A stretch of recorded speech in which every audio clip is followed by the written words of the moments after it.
in this world of darkness populated by untold horrors. 4 idiots, united by fate and held together through disliking one another slightly less than everyone else they meet, might just save us all. Largely by accident.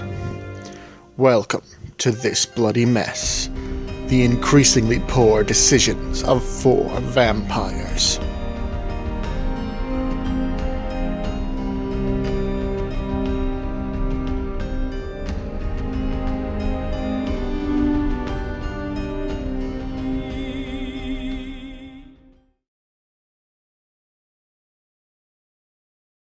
Alright, so, you are Will Bedlam. You're enterprising young burglar and con man, and you have a cousin named Morris who has been pretty much instrumental in getting you into and keeping you into this life. You wake up at around midnight one night to your cheap, shitty burner phone. That's for the criminally uninitiated. The phone that you get calls about jobs for. It's a cheap prepaid that you always pay for in cash so that it can't be traced back to you. And it's Morris. It's Morse code? Morris is the name of your cousin. Oh. Hi, Morris? Will, what's up? I don't know. Nothing in particular. You called me. What's up? Yeah, so I've been talking to some people, and you know Mumbles from downtown? Mumbles? Yeah, old homeless guy always mumbling to himself. Oh, yeah. What about him? Well, Mumbles said to Kathy, who said to Frank, who I go golfing with, that a bunch of big, important-looking crates got loaded into the museum downtown. Okay. What are you planning? So, big crates plus museum equals big score. Look, I need a lock guy and also a lookout. And you're the best of both that I know. Alright. I mean, I can't turn down a good score. Glad to hear it. So, we're gonna use all the usual points, rendezvous point and meeting point and all that stuff. I got us a getaway driver, too, and a truck in case we need to haul anything big. Alright. You sure about this getaway driver? I've used him before. Alright. It's that, nerdy guy, Fidget. Isn't he the one that, glitches randomly? Yeah, that's him. He's pretty messed up. We're letting him behind the wheel of a truck? I mean, here's the thing. He can't last 3 minutes of conversation without, spazzing out like that. But when you put him behind the wheel of a car, he's fucking Mozart. But for, cars. Alright, I guess I'm just gonna have to take your word for it. You should see this guy, virtuoso. Anyway, we got this all planned to go down tomorrow. Usual meeting point tomorrow night. Sounds good to me. Alright, see you there. See ya. And he hangs up. Do I So, know where the sweet rendezvous point is? the usual rendezvous point it's the docks by the Santa Monica Pier. Alright. It's a bit out of the way, but you figure that way no one will ever figure out that, no one will trace something from there all the way to the museum and back. Right. You arrive there around 12:30 the following night. See your cousin, Morris, and Fidget the druggie, and also Carlos, who you've worked with at least 4 or 5 times before. Sorta looks like the guy who talks a lot from Ant-Man. Okay. Morris... I've never met him before? No, you've worked with him about 4 or 5 times. Okay. Morris looks at you guys and he says, "Alright, whole crew's here. Everyone load up in the van. Fidget, you're behind the wheel. Take us to the museum." Fidget, as his name would imply, fidgets a bit, but he gets behind the wheel, and you find that your cousin was not actually lying about his capabilities. The guy can drive. Interesting. In the meantime, Carlos and Morris are in the back. You're riding shotgun in case you get pulled over or anything. You don't want the first face the cop sees to be a twitchy meth head, but at the very least, the second face he sees is the face man. Right. And you can hear that Carlos and Morris are in the back talking about, just sort of speculating about what's going to be in these chests that keep getting loaded into the museum. Oh man, I bet it's gold, man. like Aztec gold. Oh wait, man, you think it's cursed? Ah, man, curse is not a thing. Trust me. But just in case, you take it first, because I'm not turning into one of those things from Pirates of the Caribbean. Fuck that, we make Fidget take it first. Yeah, that sounds good.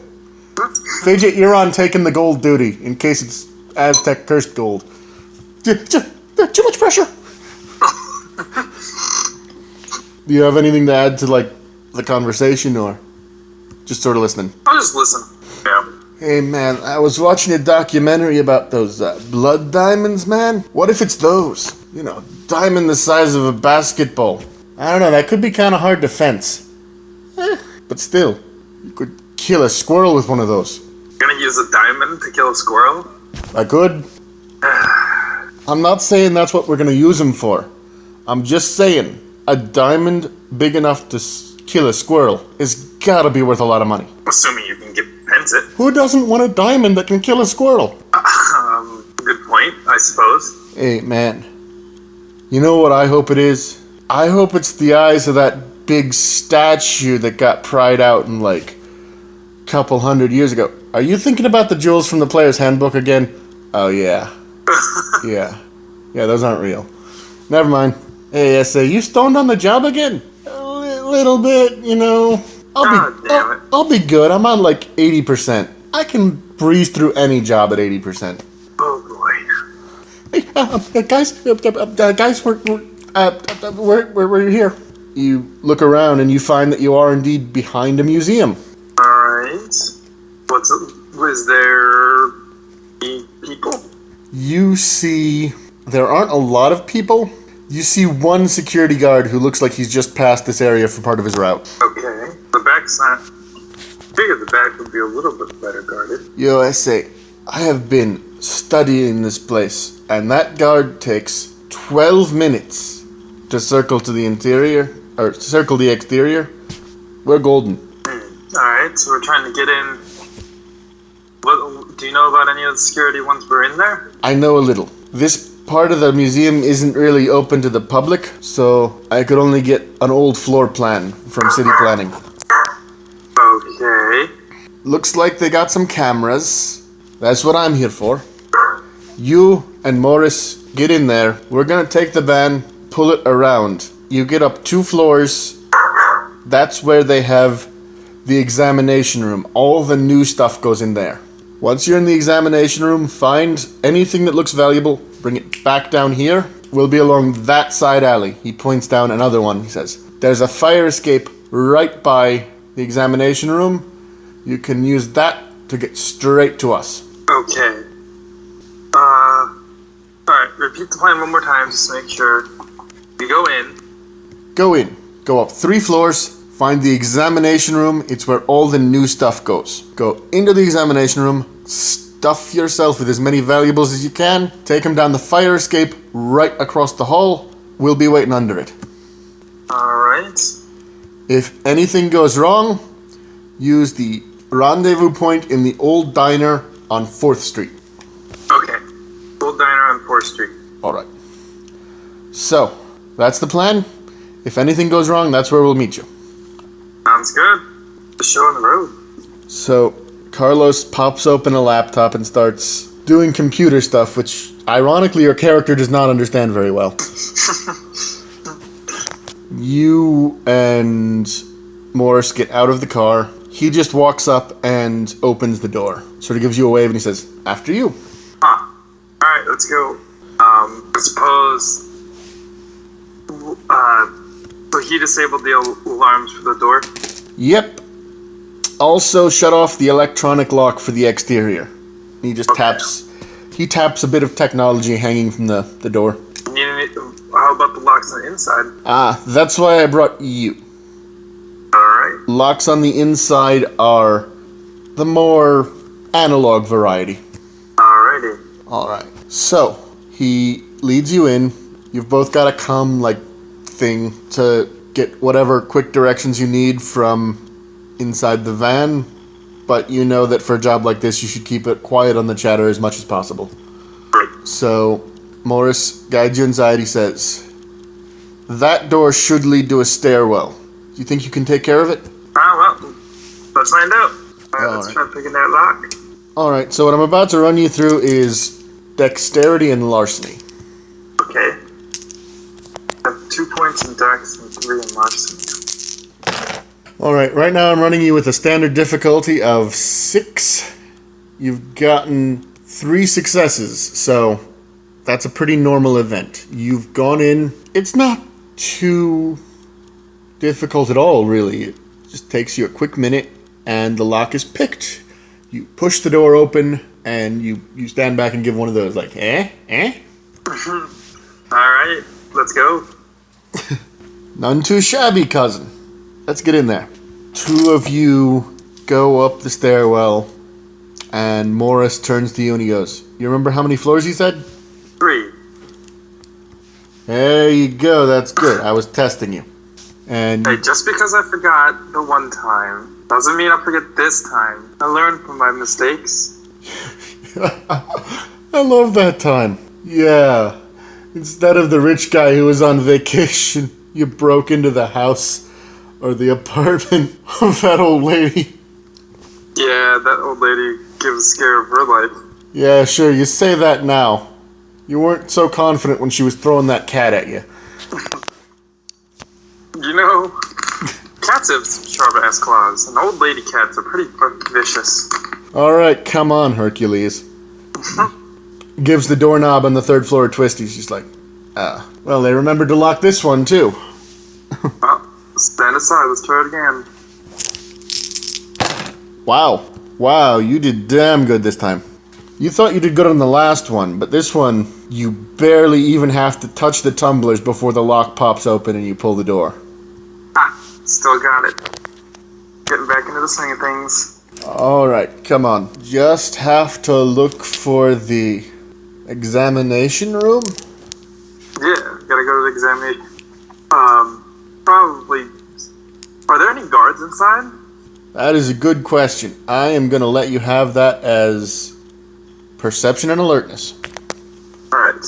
That is a lot.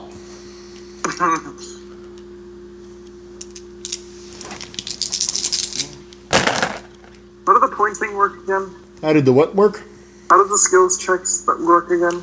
I roll a die for every point you have in a skill, and the dice that are above the number that I say is this number, which is 6 normally, count as successes. Okay, and are they d10s? That is correct.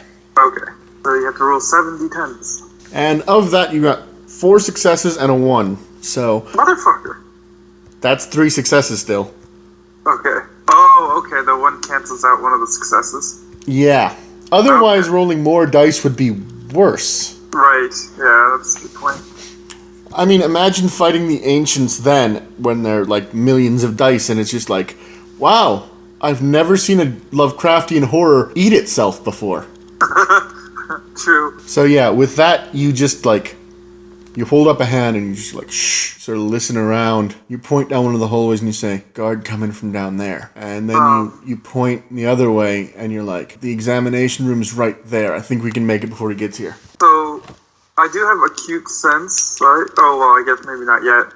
I don't know how this is working yet. That is a good question. You probably gathered yes, as of right now you are human. Okay, I figured. But your acute sense does still happen.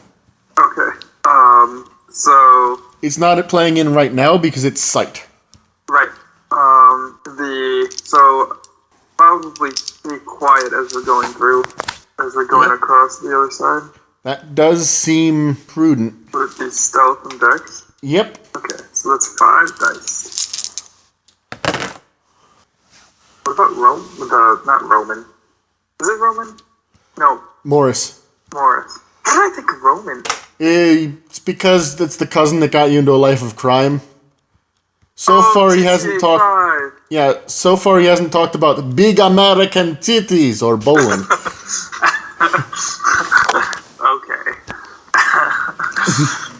That's where I got Rome from. But okay, so is Morris able to stay quiet too? That is a good question. You're able to stay quiet, but I haven't rolled for him yet. Uh-oh. Please don't be a bumblefuck. Fuck, he's quieter than you. Sweet. Good job, Morris. Alright, you get to the room. The the door of the examination room. Looking it over, you find that the door here is a little bit more complicated than you're used to. Okay. It looks like this lock in particular is a 4-digit passcode lock. We can talk to the people in the van, right? The computer guy? Yeah, you can give it a shot. I'm gonna ask him if he knows how to crack this lock. Sorry, Essay, it's not in the system. You're gonna have to do it yourself, but it's not particularly complicated or computerized, so I think you got a pretty good shot at it with your skill set. Alright, so we just have to do it the old-fashioned way. Alright, got it. Let's do it. Alright, so I'm gonna let you... This is one of those decisions where I'm gonna let you have a little bit of leeway on how you want to do this. Tell me, you're in this situation, how would you try to come at this lock? So it's a keypad lock? Yep.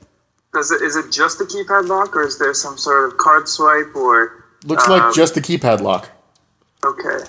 I'd probably do something like, try and take the cover off and see if I can get out the inside. Or see if I can access the locking mechanism somehow. The manual lock system. Not bad. I could be really mean and try to make this based off of your 1 point of intelligence. But since it's creative working, I'll say wits and technology. Alright. But it wasn't computer and intelligence. Good showing, good showing. You pop it off quite easily. You're able to find wires that would, if connected, send a positive signal to well, basically you find the switch that activates when a positive signal is input, and you're able to just disconnect the wires and tap them together. The thing goes green and the door opens. I gotta check it for traps. Not that system. So you make your way through the door, and inside you see there are multiple tables laid out for examination. There are various objects on the tables, and on one of them in particular, there is a large, still sealed crate that looks like it's just come in. Okay. First, I want to make sure I put the lock back so it looks like it wasn't tampered, and close the door so when the guard goes by, he doesn't expect anything. Alrighty then. Give me a sec. It's a little bit of a close shave, but you're able to make it. Sweet. Just as you close the door shut, you hear the whistling of a guard as he walks past. Oh, close one. So on the inside, you see those things I described just a moment now. Work tables laid out with objects and notes and various other artifacts of historical importance. And you said there's a fresh box? Yep. Looks like it just came in today. I whispered in Morris, that must be the crate you saw them putting in. Oh, Mumbles, I knew you could be trusted.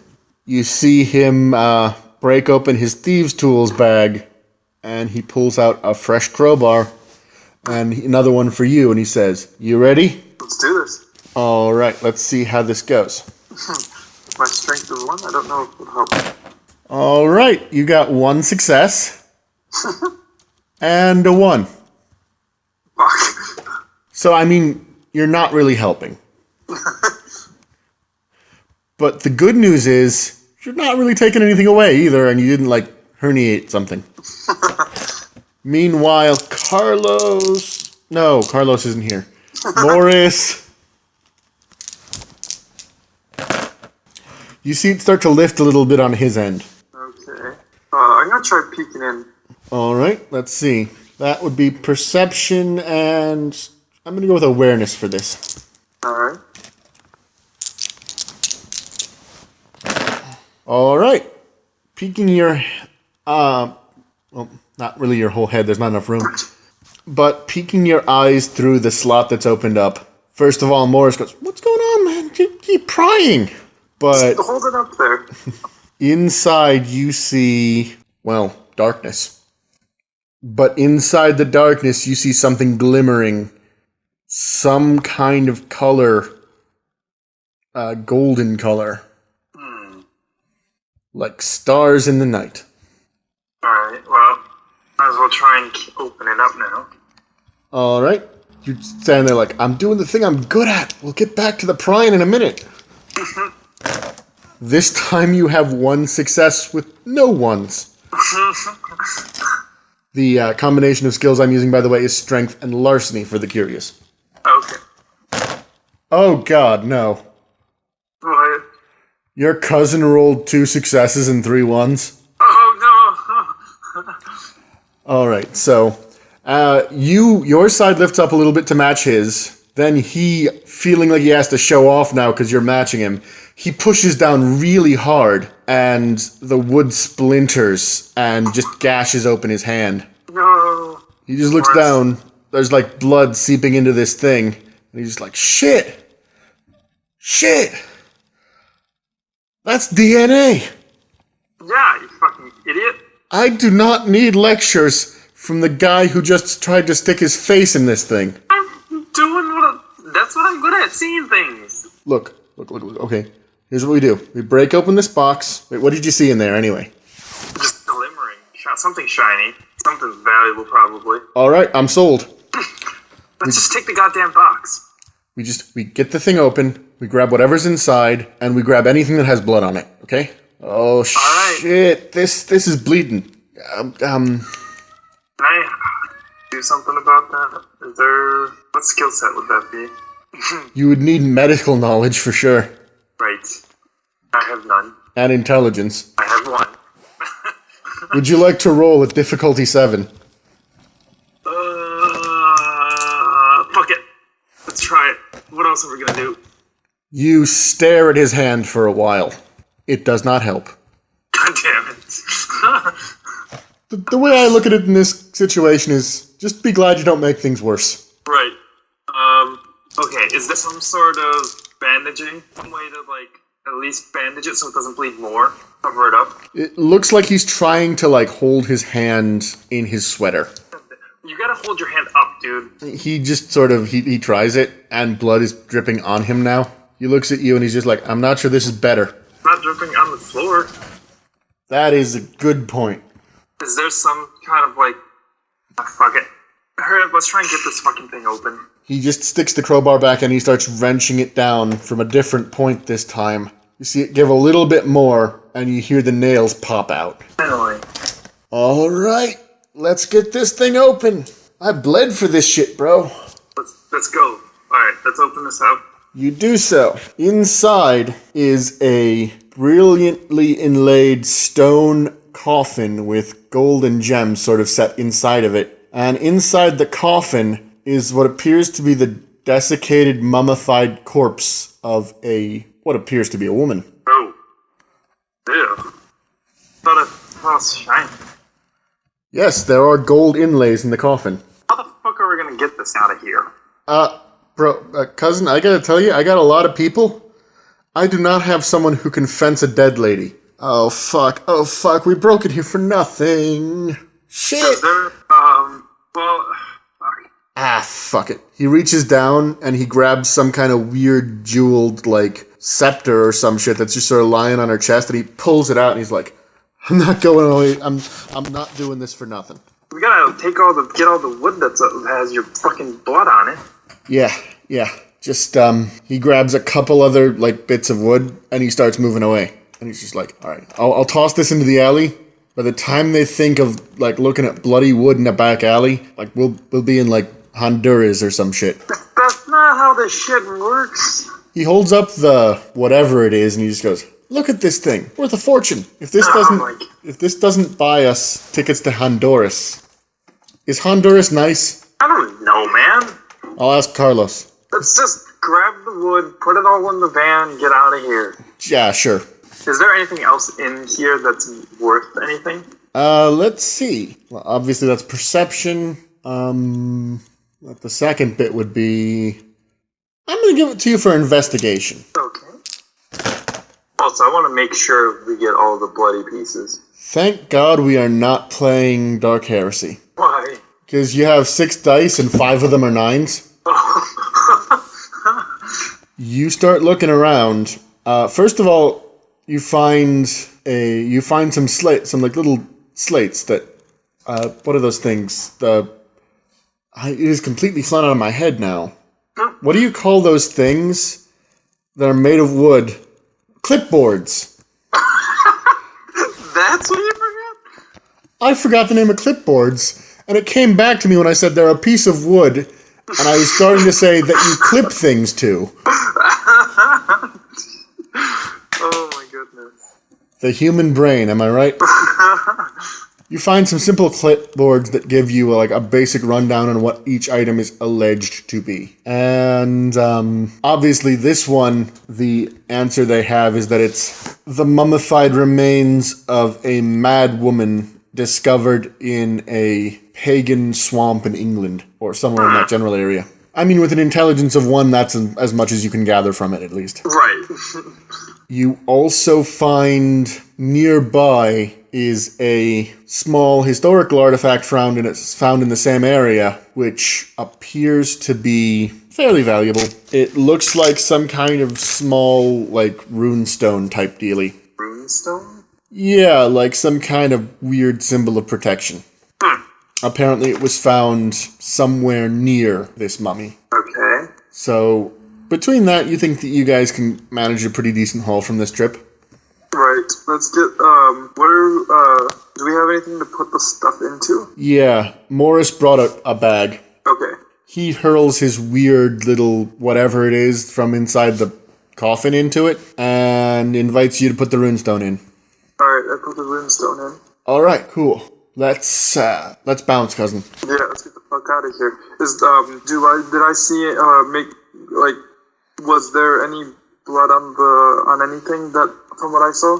You managed to pick up a few pieces that still had some blood on them. You think you're golden though. Okay. Do you want to take one last look around actually? Yeah, sure.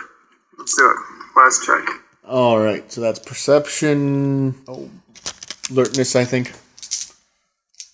Oh, and this is going to be less difficult because of your enhanced senses. Or acute senses, not enhanced. Right. Wow. It's a good thing it was less difficult. That roll was shit.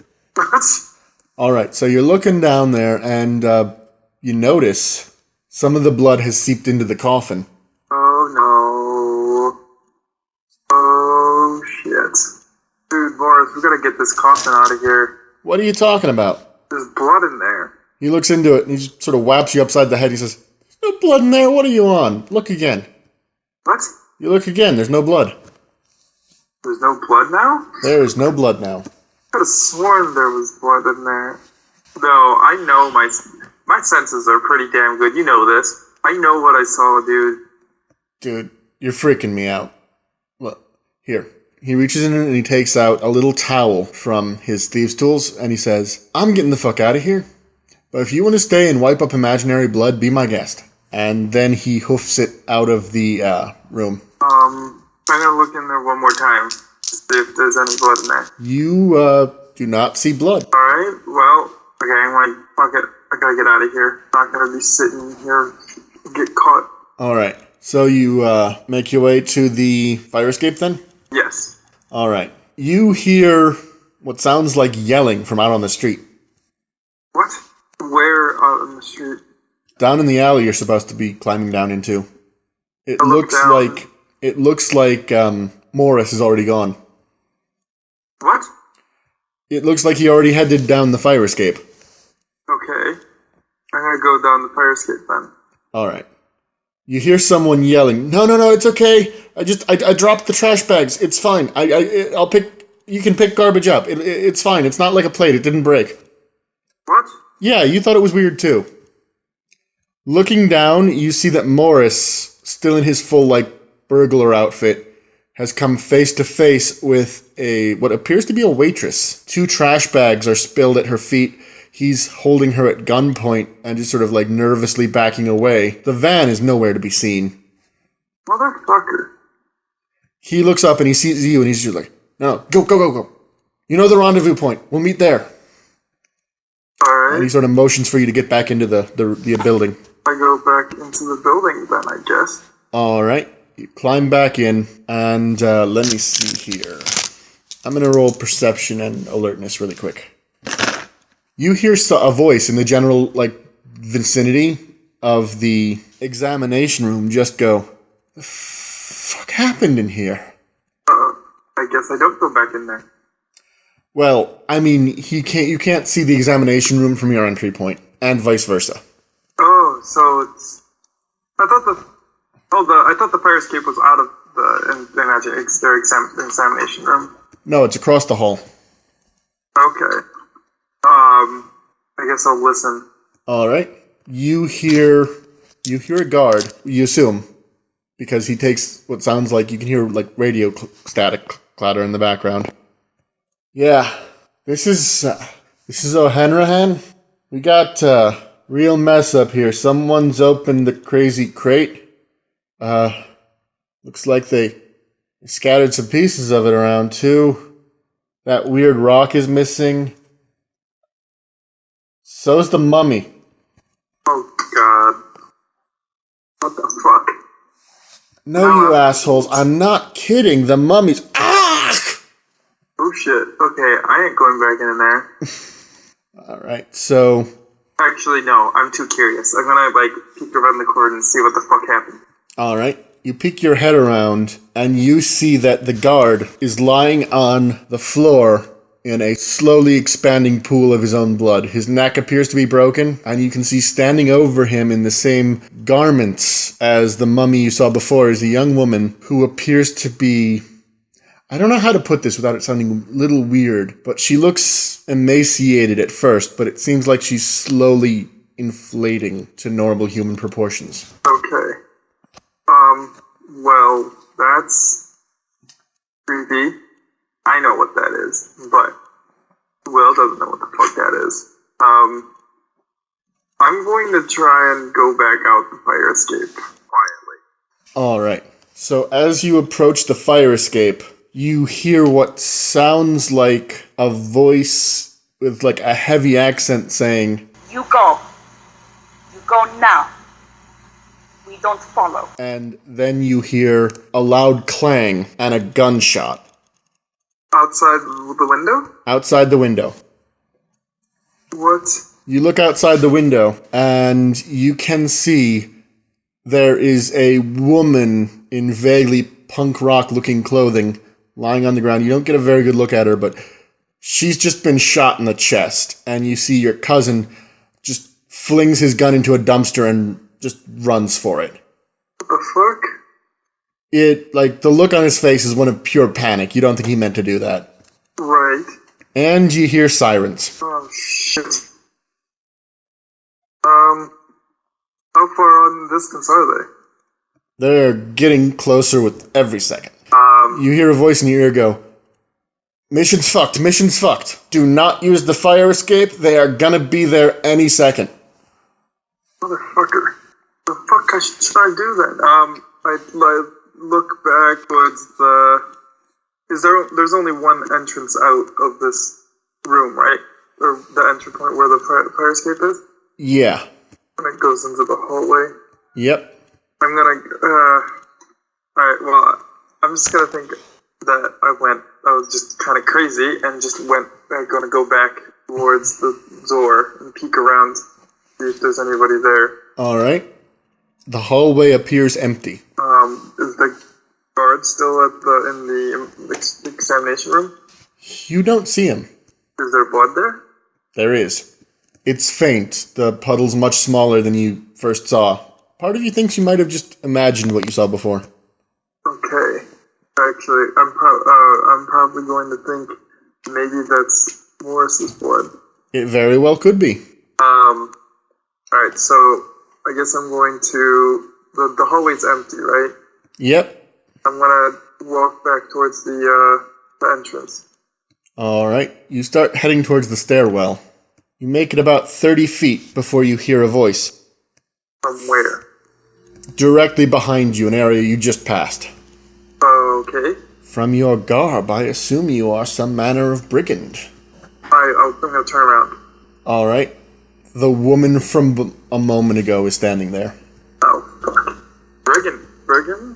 I guess that's something that people might call me. Where did you come from? Shadow.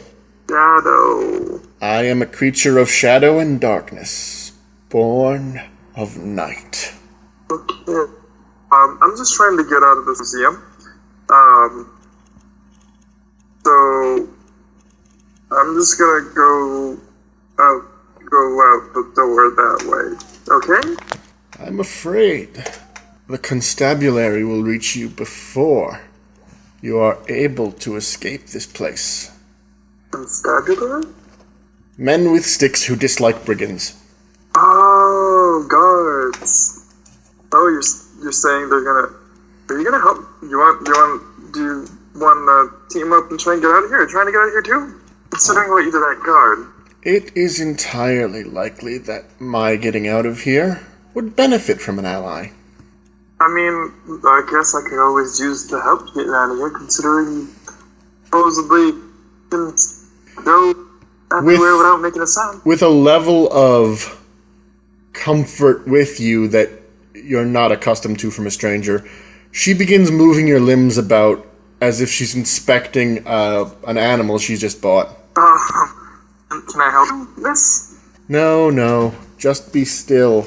I will assess you properly. Yes. Not very strong, but supple, agile. You look like you could take a punch, too. I've had to back in the growing up. But why does this matter? We need to get out of here. She looks you over and shakes her head. Not very bright, but wise. And good with people. I know just what to do with you. Okay. Does that involve getting here? Have I mentioned that I've lived a very long time without children? Okay, that's a little sudden. But we can, I might be okay with the idea if you help me get out of here. Well, you only live once, they say. And why wait? And she puts her arms around you, sort of. Okay. And as she pulls you close, she opens her mouth and you see two elongated, viciously sharp canines come out. And she bites down directly into the point where your neck meets your shoulder. Oh, God. There's a moment of confusion, and then you feel this weird sense of floaty painlessness, like a junkie who just got his fix. Okay. And everything starts to go black. And as you're fading out, you see she just sort of vanishes. And you see a couple of what look like police officers rush in, and that's about the last thing you remember. Oh, okay. So now you wake. You wake in an unfamiliar place. It's very confined. You're naked except for what appears to be a simple white bed sheet. And you're not really sure where you are. Okay. What's the place I'm in look like? It's hard to see with the darkness, but I'm sure you can manage it. Let me see here. 4 for perception, 3 for awareness. Yeah, you got this. Oh, shit.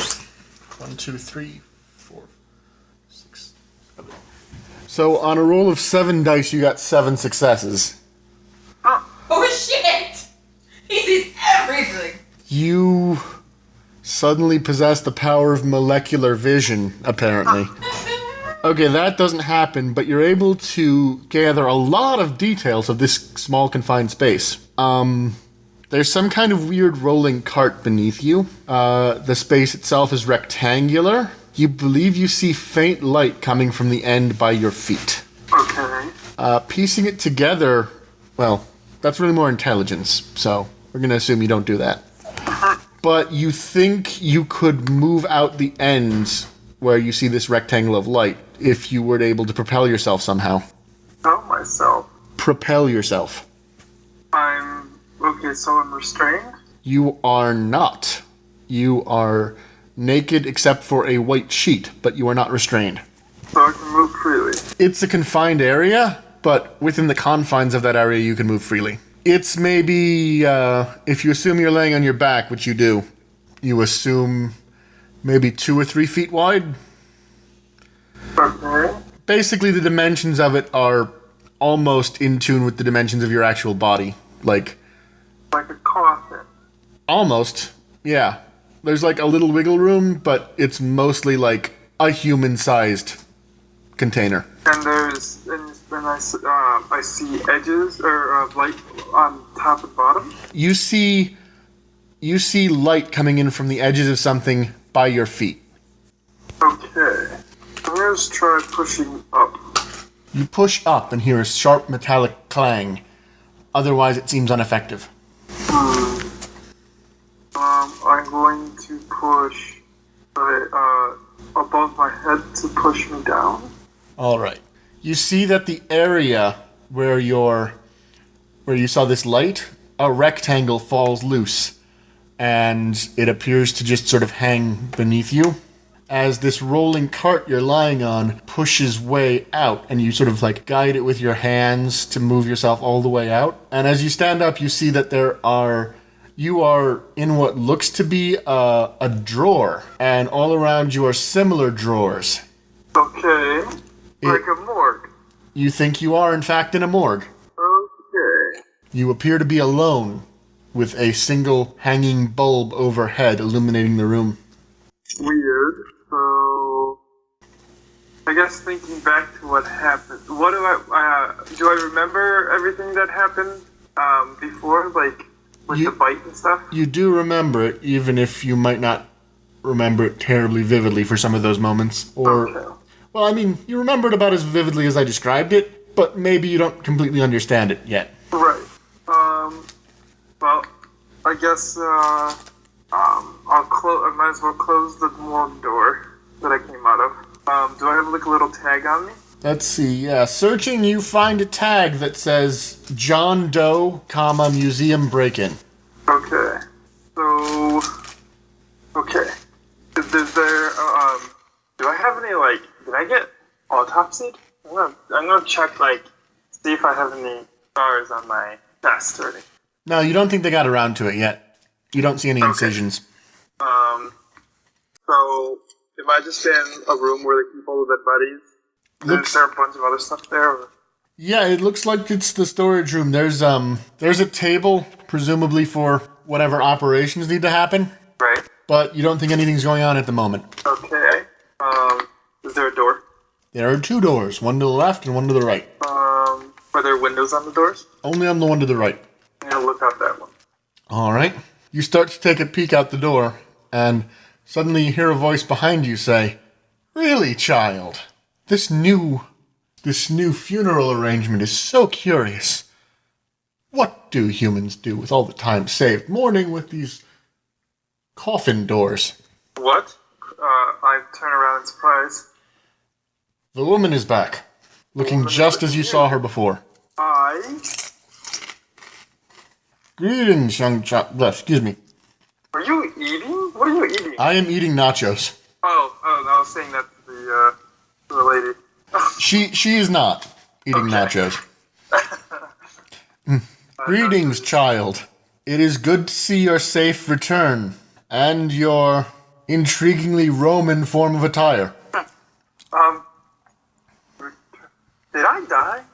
In a sense, yes. What did you do to me? I remember you biting me. And then everything went black. The embrace requires exsanguination. Embrace? What do you mean embrace? I just wanted to make you like me. Did I get raped? For Christ's sake, Will, you're a vampire now. That's a new voice, by the way. What? Turning to the source of this new voice, you see your cousin is standing near one of the drawers. are you doing here? Almost as if she's surprised you're talking, the woman says, "We established that I was here. I came to find you."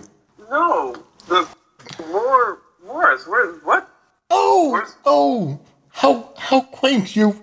I'll leave you to this. You just do what you're doing. I look at Morris. He's still there. Okay. What do you mean I'm a vampire? Exactly what it sounds like. Drink blood, wear a cape, go bleh bleh. Bleh, bleh. You expect me to believe this? You don't believe your dear old cousin? No, not at all. Oh, fine. Guess I won't help you then. And he walks out through a wall. What the hell? Get back here, Morris. He sticks his head back through the door and he says, "Oh, so suddenly you're willing to believe the unbelievable." As I always say, I gotta see with my own eyes first. And you just walked through a wall. You just walked through a wall. I turned to the lady. She laughs. The young ones with their first delusions are always so nice. Delusions?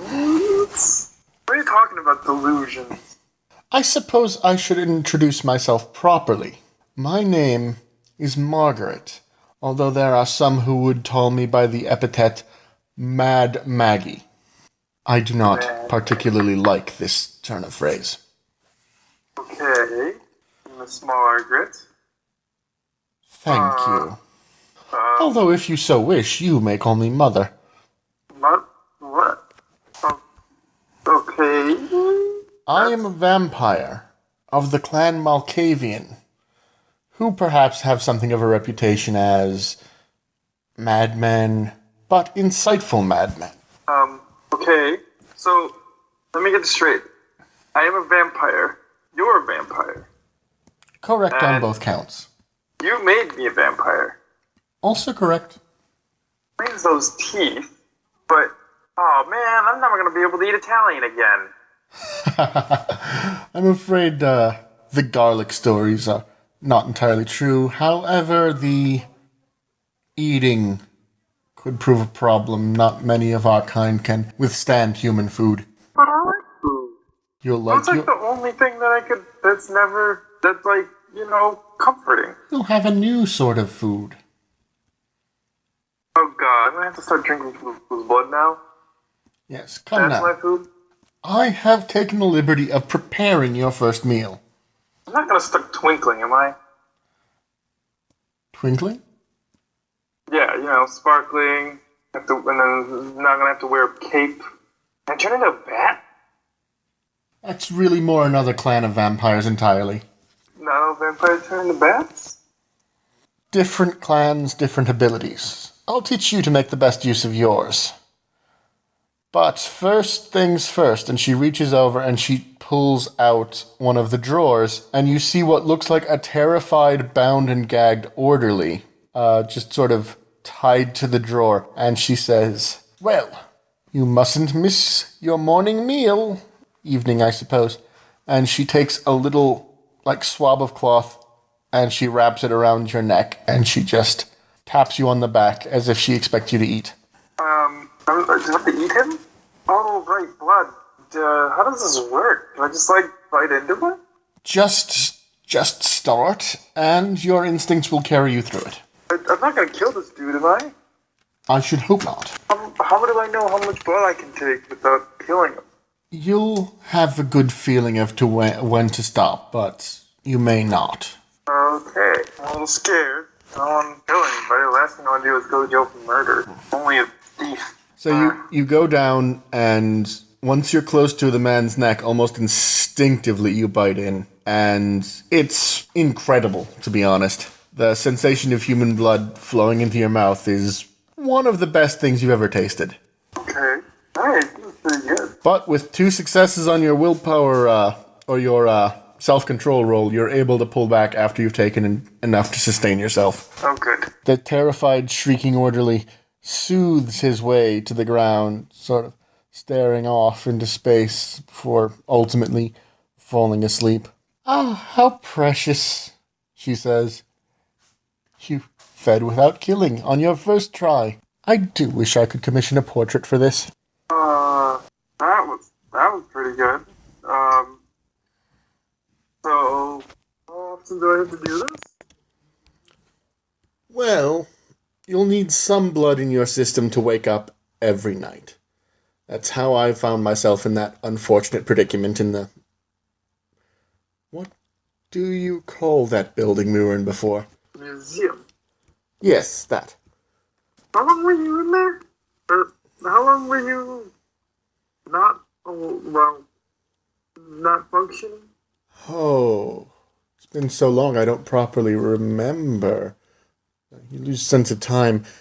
But I know that I found myself staked into my resting place, unable to move, on March 9th. March 9th. I suppose it may have been a year or two since that happened. It was 1652? 1652. Do you know what year this is? No. This is 2016. She blinks. You were in there for almost... I'm not good at math. 400 years? She starts counting on her fingers. It was like 300 and something.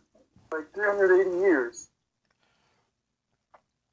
She nods gravely and says, "Oh my. The world must have changed quite a bit. And with it, I must see what strange and wondrous things the kindred have invented since this time.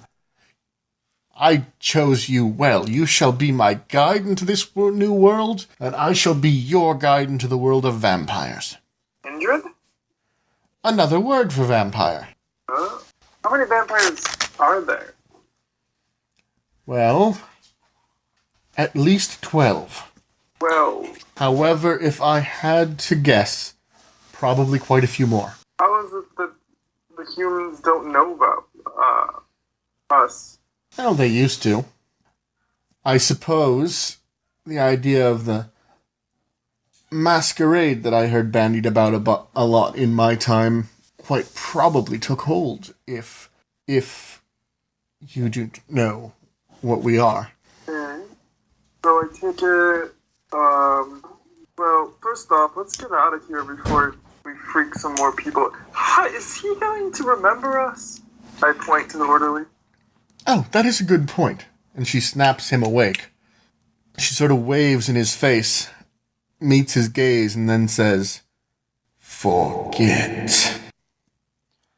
You see his eyes widen and then glaze over, and he just sort of slumps back. And then she turns to you and she says, "Taken care of." Well, we should probably take him out of this so he doesn't wake up all confused. Oh, nonsense. Confusion is just how I like to leave people. Isn't that bad for the masquerade thing? Pish tosh. Whatever. Your mother knows best, as they always say. Now then, she points at the towel or the sheet that you're wearing and says, "Will you be going outside like that?" No, where did they put my stuff? I'm afraid I don't know at the moment. But since I knew that I was going to be waking a child tonight, I took the liberty of, while you were sleeping, gathering a few clothes myself. Wait, She hands you what looks like some sort of suit. suit? Yes, What kind of suit? Like a business suit? almost. It has a bow tie instead of a tie, and the pants are shorts, but other than that, it looks sort of like a business suit. God damn it. I don't know how much I'm gonna fit in like this. People are gonna... Speaking of clothing and fitting in, are you going to go outside looking like that? She looks down at herself and says, "Is something wrong with the way I dress?" There's nothing wrong necessarily. It's just people are gonna be... You're very noticeable. I like to be noticed from time to time, but perhaps you're right. Perhaps subtlety would be better. They gotta head dead people clothing over somewhere around here. We can probably yank some of those. And then we can go in. We could just take some from a store one of these days. Perhaps, but perhaps. Yes, you're a new child. I shall make that your first test. Get clothes? Get clothes. Alright. Let's not let them on down. I turn to Morris. So, do you know where we can get some clothes around here? He shrugs and he says, I know what you know, man. I live in your head now. You? Oh, okay. There's gotta be some kind of closet where they put all the clothes from us, right? I look out the door with the window. All right. You see looks like a waiting room, sort of a hallway with some chairs in it, presumably for families of unidentified corpses. Or people who are called in to identify bodies. There are a handful of people out there now. Oh, that's not...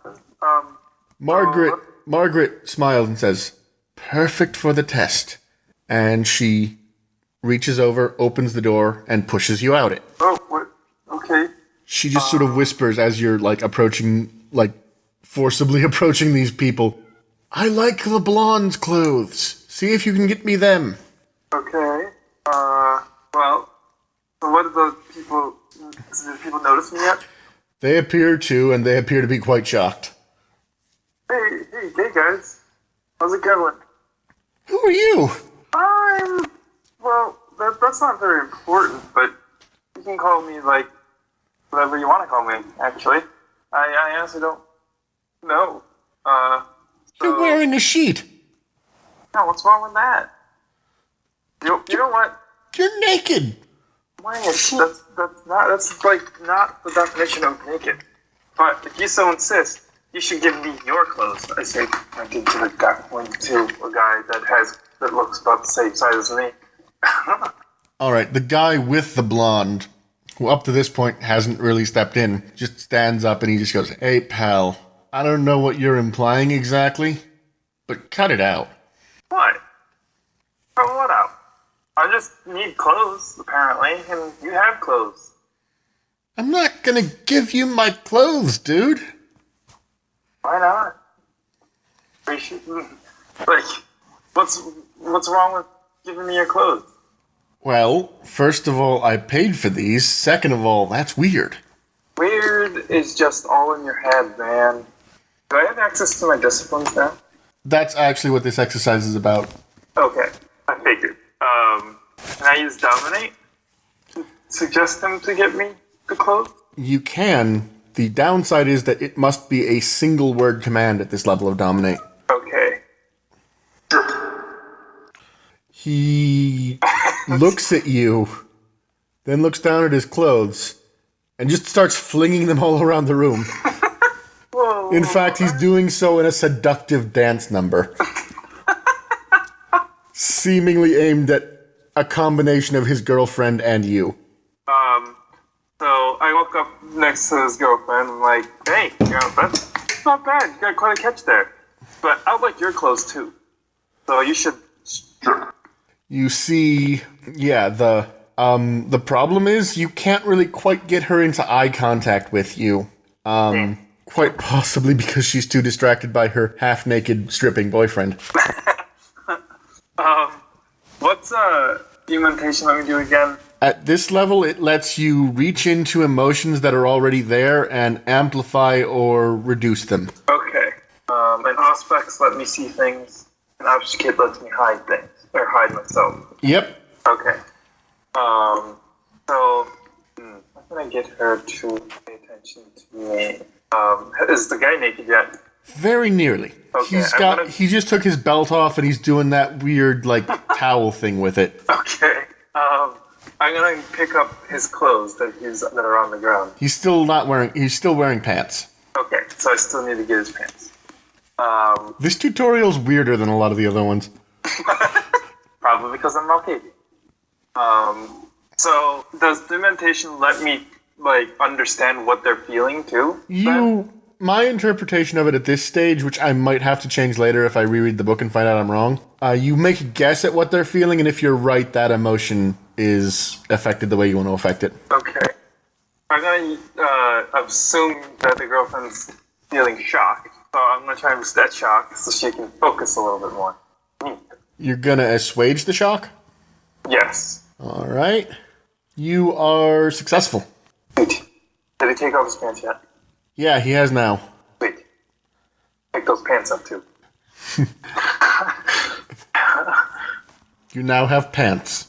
I suppose that she could have told him to just give clothes. Then that'd be 2 words. Yeah. Just give or clothes alone would not really have yielded results. Stripped it. It was good. It was a good... I do like creative use of disciplines. His girlfriend, how's the girlfriend looking now? She looks a little less shocked. Without the shock, it's weird, but if you take away all the shock and horror like you did of your boyfriend stripping in the middle of a police precinct, you think she's turned on. Oh gosh. Well, I suppose that's one way to get her to strip too. At this point, rather than just using medicines, could I just talk to her and just be like, just go for it? Well, let's see. I would say manipulation would be used for that, probably. And then... I don't know, manipulation and subterfuge. Yeah. So what are you saying to her? Be like, just take your clothes off and have at it. You know you want to. I mean, maybe put a little more manipulation in that. You're just telling her what to do. Okay, I'll be like, you wanna go for him, don't you? Jesus fuck. What? Okay, it was a good concept, but you botched. Fuck. She says, I do. And then she grabs you by the neck and says, and I want you to join me. Oh, God.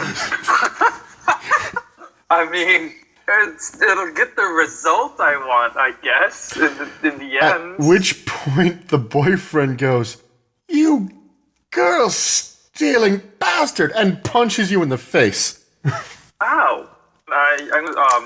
How does, the damage thing and stuff work here? As of now, you don't think that hurt very much, but you think he was trying to make a point. And now he just grabs the girl by the wrist and leads her off. And then as he takes a few steps away, he takes a few steps back, snatches the pants out of your hand, and starts walking away. Can I tell him to stop with dominate? Well, he's facing the other way now. Okay. If you could get his attention again, then yeah. I'm gonna call him and be like, hey, it wasn't me, man. I was trying to get her with you. She's already with me. Yeah. You're telling me you wouldn't have wanted her to just go for it right there. He pauses, turns back to you, and he just goes, well, why would you want to encourage that? Hey, man. People are, just like people enjoying themselves.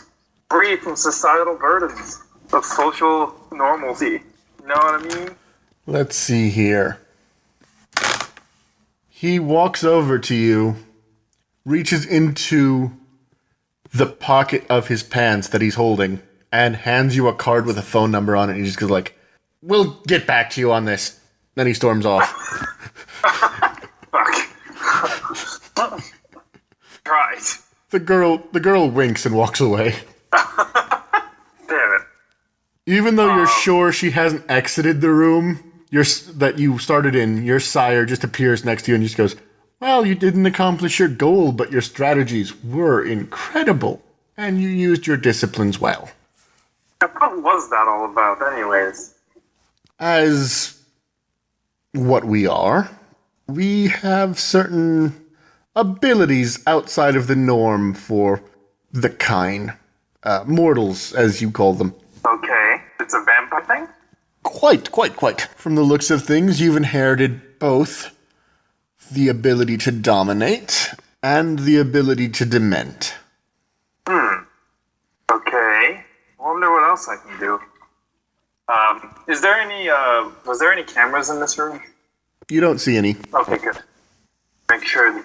So, yes, clothes. I'm gonna go into the other side. See if I can get into the other side. The other side of the doors. All right. You head back across and open the door. And it leads to a back alley. Okay. God damn it. Is there any, like, evidence rooms? Chests? Doesn't look like there's anything in this room. Okay. Were there any other doors leading from the waiting area? Tons. Alright. Were there windows on them? A lot of them seem like offices, so probably the kind with like frosted glass and nameplates over them. Okay. Any door that leads into something other than an office wouldn't have that, though. Okay. What does my aspects give me at this stage? It sort of doubles down on your acute senses. It makes them better, and if you double it up with acute sense sight, the bonus is actually static because they apply in different areas.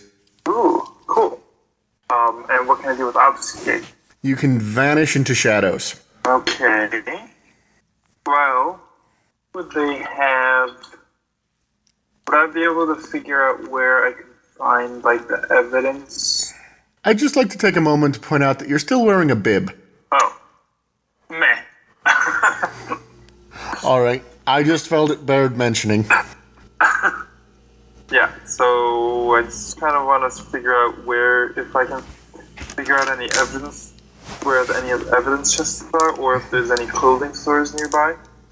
You might be able to tell the latter if you leave the precinct house and start searching, but you would actually have to leave the building for that. Okay, let's see. Yeah, you know what? Yeah, let's get out of the precinct. Going up to the back door from the morgue. All right, so you leave the morgue, and your sire follows you, and she still seems to find it almost hysterical that you're wandering around in a bedsheet. I'm working on it. So where does She this proffers the suit again. Fuck if I'm wearing that thing. It'd be worse than the bedsheet. She looks a little sad. Damn it, if I could've just gotten the other guy's pants, at least the suit top would be okay. So, looking around, you do not see any clothing stores, but you do sort of recognize the neighborhood, and you know that there's a mall maybe a couple blocks from here. Well, I guess I might as well start heading towards the mall. I don't want to be seen. Do I know of a way to get there through alleyways? You know how to make most of the trip that way, sure. Alright, let's do that. Alright, you arrive at the mall in fairly short order. Is it closed? It appears to be, yes. What time is it now anyway? You can't tell exactly from the time of day because there's no sun. But it looks like it's close to 1 a.m. Okay. Get into the mall then. Is there... So, what are the entrances into the mall? You see a couple big, like, glass panel entryways. On the other side, you see that they have those strips of doorways for the employees to enter all sneaky-like. Wow.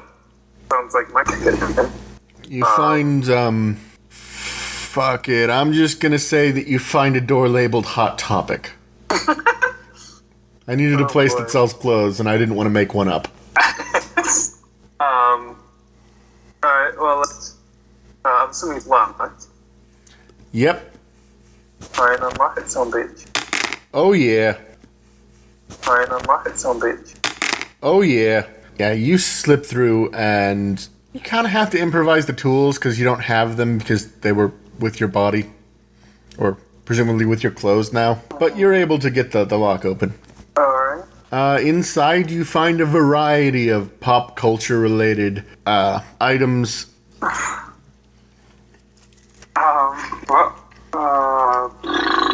Is there any cameras that I can see? You see one, but it's more focused on the entryway for customers. Okay. Then I'm going to get some clothes. Alright. Are you looking for any look in particular? Something that will help me blend into like, but won't be too suspicious looking. All right. Keep in mind, I'm also letting you pick out things for, like, flavor text for your character. Right. Probably something along the lines of a white fur pink coat with floor-length design and a Cat in the Hat Dr. Seuss hat. Exactly. No, I know how Malkavians dress. That's an actual armor set, by the way, in the Bloodlines game. Really? Yep, strongest armor in the game. Picture obliterating the two most powerful vampires in the city wearing that outfit, then flipping off the third most powerful. Because that's how it ends if you're playing as me. That's funny. Yeah, probably along the lines of like, cargo pants and a t-shirt. Alright. And a zipper hoodie too. All in all, you look reasonably together. So no need to find clothes for... Speaking of, what's her name again? Margaret. You see her in a corner. She's wearing a random big furry hat she picked up. She appears to be trying to wear a backpack on her front, and she's trying to figure out how to wear a t-shirt on her legs. God damn it. This skirt is most perplexing. I guess I'll show her to the skirt section or pants section. She picks up what appears to be a TARDIS-themed skirt and says, "Oh, lovely! I can pose as an officer." That's not how that works. She slides it on without listening to you. I guess I'll show her to, the shirts. She selects what appears to be Goku's karate gi in t-shirt form. Oh my goodness. Look at me, I am the normal. I'm gonna get her a jacket too, except this time I'm gonna pick one out. Something relatively plain. Alright. They got a leather jacket with Henry Winkler's face on it, or the jacket from Akira. Akira? I don't know. Is that an anime? Yeah, it's one of those big ones that everyone calls definitive. The main character wears a bright red motorcycle jacket with a giant pill on the back for some reason. Oh. Motorcycle jacket. So essentially leather jackets. Essentially. Just one looks like the one Fonzie wears, and the other one looks like the one Kaneda wears. Let's see. I'm gonna have to go with, do they have a plain, or something that's not like a leather jacket? Well, might as well go on a theme here. Sure. You just find some weird windbreaker type thing with a cast of characters from some Cartoon Network show you've never seen before on the back.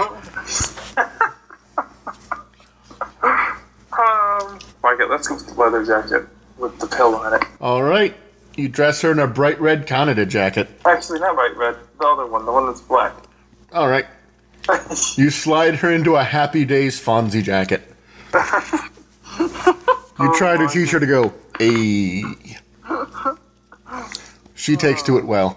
Alright. We should probably get out of here now. Excellent idea. Shoes. Need shoes. Well, we can just glass over that part because I can't think of any interesting shoes. You both have shoes. Awesome. She turns to you and she says, "And now, we need to return to a haven so that we can be sure to establish a safe place to sleep in the night. I found a lovely cave during the date yesterday." A cave? Yes, it's someone covered the top in metal, and I crawled down into it and it smelled horrendous, but it was very safe from sunlight. Oh, you went into a sewer drain. You don't want to go in those. So what kind of domicile do mortals of the 21st century? Yeah. So let's, I guess my house might be, they didn't know who I was, right? They didn't have because it said John Doe on my tag? That is correct. Alright, we can just go back to... Now let's roll to see if your character figures that out. Not really. Alright. Intelligence a 1. No, but you figure that out piece by piece. I'd say it's more wits than anything anyway. But yeah. you piece it together that they don't know who you are. You live in sort of a dilapidated apartment, which normally you like this, but you think back to it and you realize it has really big windows. Oh, that's not good. You think maybe you can piece something together from it, though, but it's not a great scenario. It's like you have blinds, but you're not sure if you'd stake your life on those things. Right. Let's go to the vampires. Get cold and stuff. It's not as much of a comfort problem for them to be cold, no. Okay. You're currently coasting a body temperature of room temperature. Is there any like abandoned train yards? Interesting thought. Using your knowledge of the city, yes. You realize there is one not too far from here. Alright. Stake out in a train car for now until we can get better sunlight insulated house. Oh, maybe we can dominate some people to let us live somewhere. So, during a brief walk to the train yard, while you have to explain to your sire what a train is, the thought does occur to you of dominating people. What do you want to do with that thought? I'm gonna steer away from that because I don't know how strong my powers are yet. And also that seems dangerous in its own way. Alright, so you settle for the train? Yeah. Alright, you find an abandoned train car with no apparent signs of disturbance in quite a long time. Okay. You attract the attention of some nearby hobos, but they seem friendly enough. Alright, I'm gonna make it so that the doors can't be opened from the outside during the day. Alright, so once you guys are set up, you see that Margaret is poking what appears to be a smartphone. Where'd you get that? Oh, this. I stole it from a bag of stuff that seemed to be yours when we were in the building with the constabulary. You had my stuff? That's... okay. What is this tiny mystical light box, and what fairies did you have to bargain with to get it? You can just get those now. They're called a phone. They're essentially, you can talk to people from long distances. Here, you know what? Tomorrow, I'll show you. Fascinating. It says that this device can give me a tube. Tube? Yes, one especially for me. Okay, so, yeah, this, let me see that. She hands you the phone. Okay, so, do I have any missed calls or anything? 6. It looks like 4 are from Carlos and 2 are from Fidget. Any voicemails?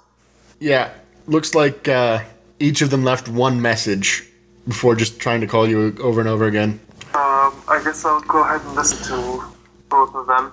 Before I do, though, I'm going to tell Margaret that I gotta take care of some stuff. I gotta make sure, my buddies were okay, and this device will let me do that. I can show you how this works tomorrow night. Because I'm assuming, okay, so garlic is not bad for me, but I'm assuming light is bad for me still. Light, fire, werewolves, the usual. Werewolves? They don't like us, we don't like them, and they tend to try and eat us if we meet. Oh, so werewolves are real too? Jesus. Werewolves, ghosts, fairies, tiny magical light boxes from which tiny entertainers entertain me. I didn't think new things would happen while I was asleep. Now, this thing's pretty. We can get you your own tomorrow. Wondrous. Alright, so you listen to the voicemails? Yes. So the first beep happens and you hear, "Yo, Holmes, I'm sorry I'm not using the burner because, I tried it already and it said it was just off. I didn't know that happened, but I don't know. Anyway, are you okay? I've been trying to get in touch with your cousin and he's nowhere since the job. I don't know what's going on. He's vanished." Hold on. You're slowly turning Scottish, and that's hilarious to me. I can do emotions, I can do accents, I can't do both. I'm terrible at it, but I just find it funny. Yeah. So, Reminds me of a Let's Play I saw them, or like a live stream I saw them doing of this very game, where an NPC had a German accent, because it took place in Berlin, actually. And as he got more emotional, the accent got increasingly strong. So at one point, the game master just yells out, "And I'm becoming increasingly German." Anyway, so he's just what you get from this voicemail are a few things. One, your burner's been disconnected somehow. Two, your cousin's just gone. And three, Carlos is worried about you. Okay. What about the methods? Same thing, pretty much? Yeah, more or less. It's punctuated by about 30 seconds of solid screaming. And he asks you a couple times, do you know where your cousin is? I don't know where your cousin is. He's just gone, and you're gone, and I don't know what's happening, and there's a dead girl, apparently. This is bad, man. This is fucked up. Oh, I can't go to jail. Too much pressure. Too much pressure. Okay, so, that girl... Alright, I'm gonna try calling, Carlos. Yo, dog, what is it? It's like... Holy shit! I didn't know... Will! I went into Southern at the end there.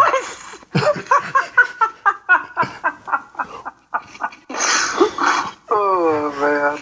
Will dog! Will dog! You alive? Yeah, in a manner of speaking, but yeah. Huh? Don't worry about it. Yeah, I'm alive. Oh, that's such a relief. I'm so psyched that you... What fucking accent am I doing now?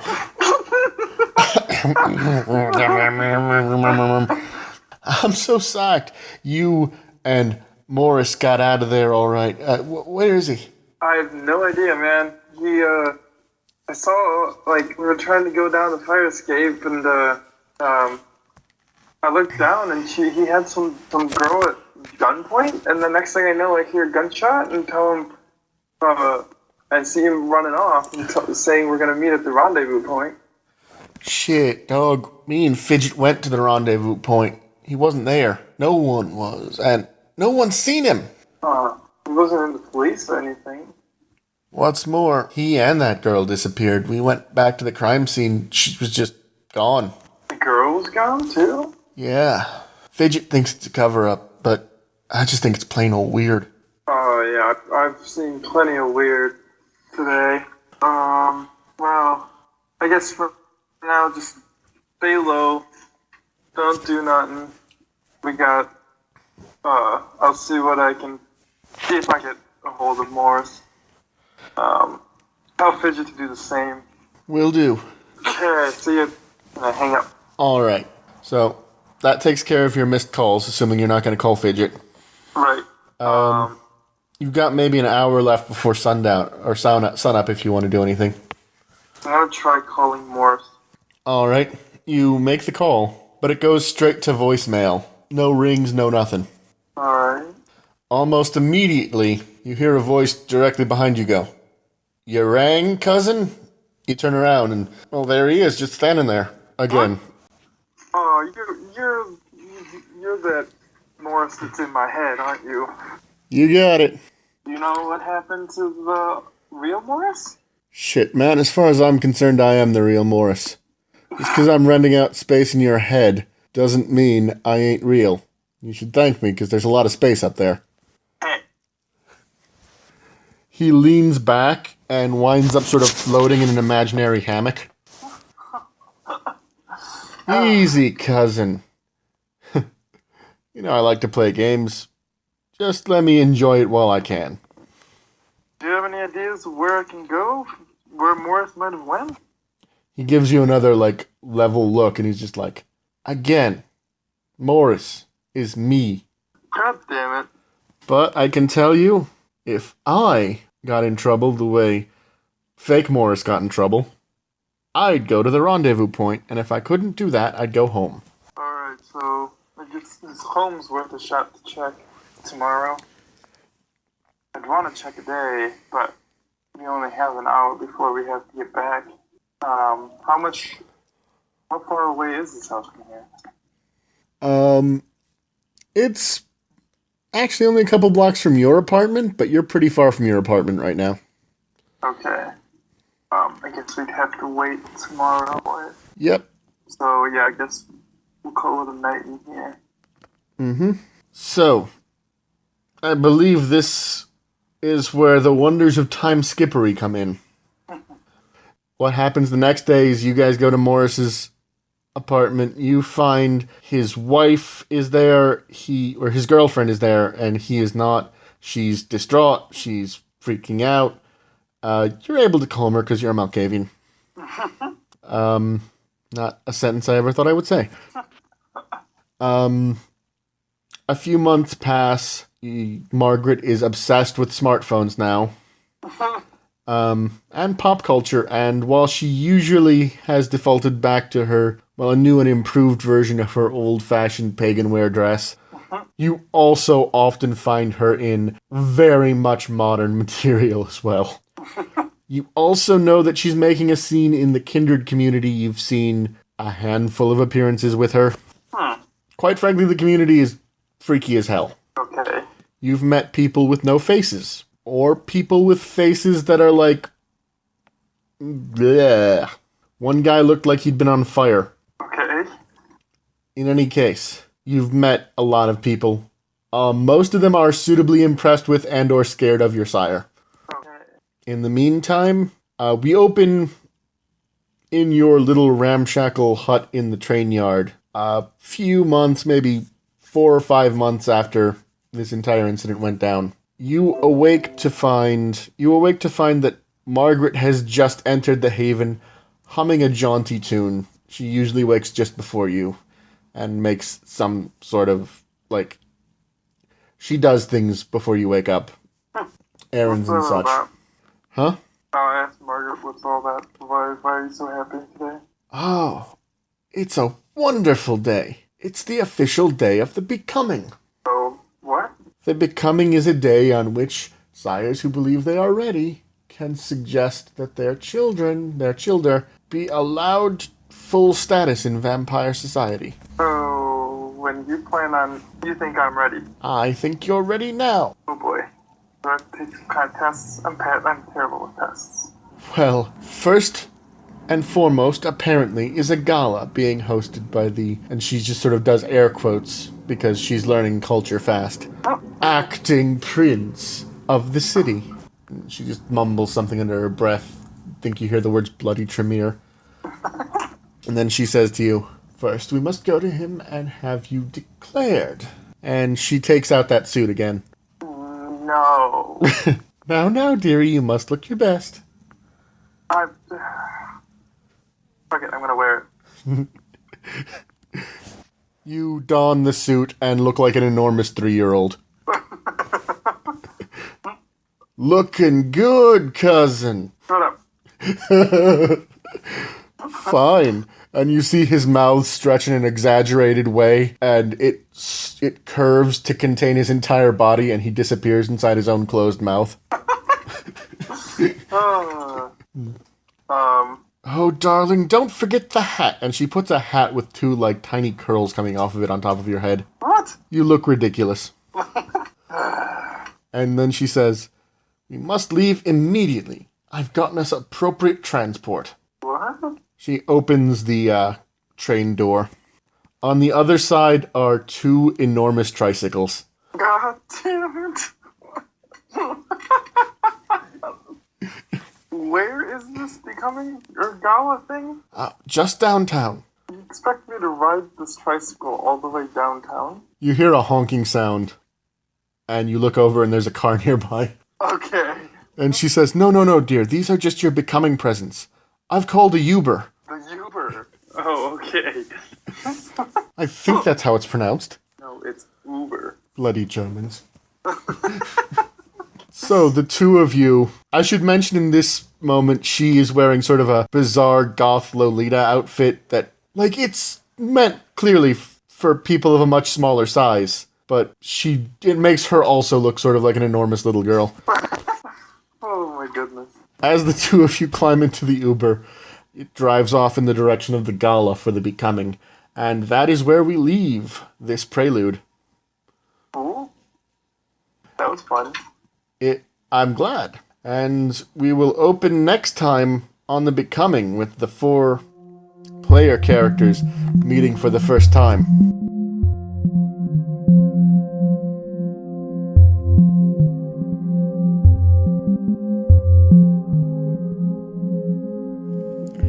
Thanks for tuning in to This Bloody Mess, the increasingly poor decisions of 4 vampires by Painted Still. If you like this video, give it a like, consider subscribing to our channel. If you want to support our content, we have a Patreon, link is in the description.